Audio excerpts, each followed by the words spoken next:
Assalamualaikum warahmatullahi wabarakatuh. Perkenalkan, saya Dika Afnan Rolina dari kelas Manajemen Keuangan Syariah 5C dengan NIM 1264062020108. Pada kesempatan kali ini, saya akan membahas mengenai manajemen bank syariah. Langsung saja pada yang pertama, pengertian bank syariah.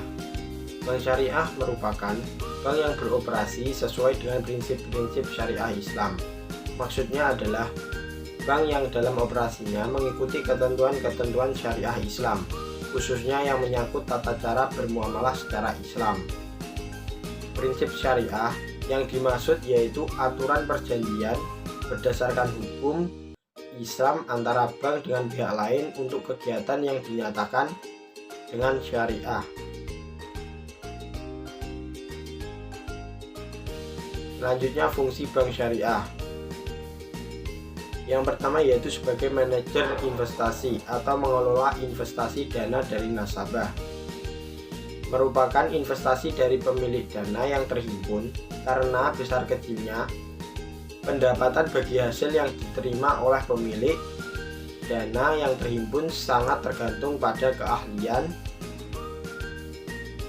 kehati-hatian, dan profesionalisme dari bank syariah. Yang kedua, sebagai investor. Bank syariah menginvestasikan dana yang tersimpan pada bank tersebut dengan jenis pola investasi yang sesuai dengan syariah. Yang ketiga, sebagai jasa keuangan. Bank syariah memberikan layanan clearing, transfer, pembayaran gaji, dan sebagainya. Yang keempat, sebagai fungsi sosial. Bank syariah memberikan pelayanan sosial melalui dana khot dan dana sumbangan sesuai dengan prinsip Islam. Selanjutnya, tujuan bank syariah.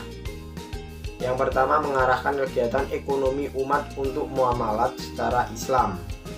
Yang kedua, menciptakan suatu keadilan di bidang ekonomi. Yang ketiga, meningkatkan kualitas hidup umat. Yang keempat, menanggulangi masalah kemiskinan. Dan yang kelima, menjaga stabilitas ekonomi dan moneter.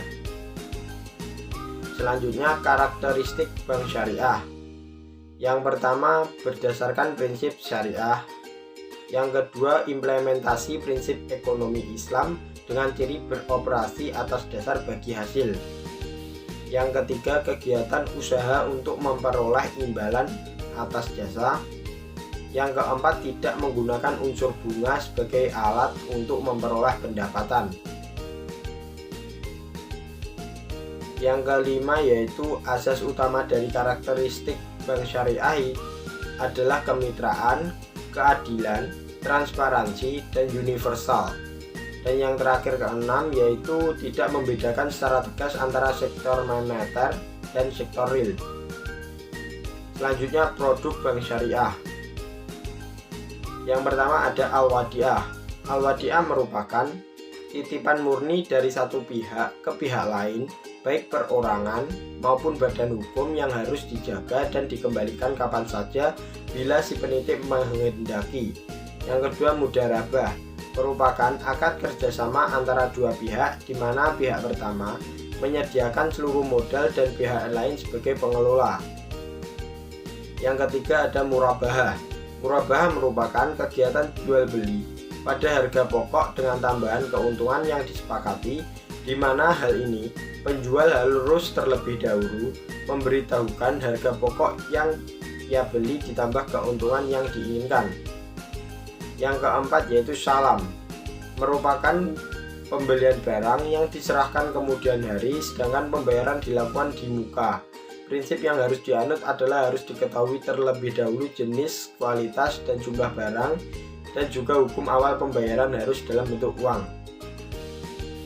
Yang kelima yaitu istisna, merupakan kontrak penjualan antara pembeli dengan produsen, di mana kedua belah pihak harus saling menyetujui atau sepakat terlebih dahulu tentang harga dan sistem pembayaran. Yang keenam yaitu ijarah. Ijarah merupakan akad pemindahan hak guna atas barang atau jasa melalui pembayaran upah sewa tanpa diikuti dengan pemindahan kepemilikan atas barang itu sendiri. Yang ketujuh yaitu wakalah. Wakalah merupakan pemberian mandat dari satu pihak ke pihak lain. Mandat ini harus dilakukan sesuai dengan yang telah disepakati oleh sang pemberi mandat. Yang ketujuh yaitu kafalah, merupakan jaminan yang diberikan penanggung kepada pihak ketiga untuk memenuhi kewajiban pihak kedua atau yang ditanggung. Yang kesembilan yaitu hawalah. Hawalah merupakan pengalihan utang dari orang yang berutang kepada orang lain yang wajib menanggungnya, atau dengan kata lain, pemindahan beban utang dari satu pihak ke pihak lain. Yang ke-10 yaitu ran, merupakan kegiatan menahan salah satu harta milik si peminjam sebagai jaminan atas peminjaman yang diterimanya. Perbedaan bank syariah dan bank konvensional. Bank syariah dalam bank syariah, yang pertama melakukan investasi yang halal saja. Yang kedua berdasarkan prinsip bagi hasil, jual beli atau sewa. Yang ketiga profit dan falah oriented, kemakmuran dan kebahagiaan dunia akhirat. Yang keempat hubungan dengan nasabah dalam bentuk hubungan kemitraan. Yang kelima penghimpunan dan penyaluran dana harus sesuai dengan fatwa Dewan Pengawas Syariah. Bank konvensional, yang pertama bebas nilai, yang kedua memakai perangkat bunga, yang ketiga profit oriented, yang keempat hubungan dengan nasabah dalam bentuk hubungan debitur dan kreditor, yang kelima tidak terdapat dewan jenis. Demikianlah yang dapat saya sampaikan mengenai manajemen bank syariah. Terima kasih. Wassalamualaikum warahmatullahi wabarakatuh.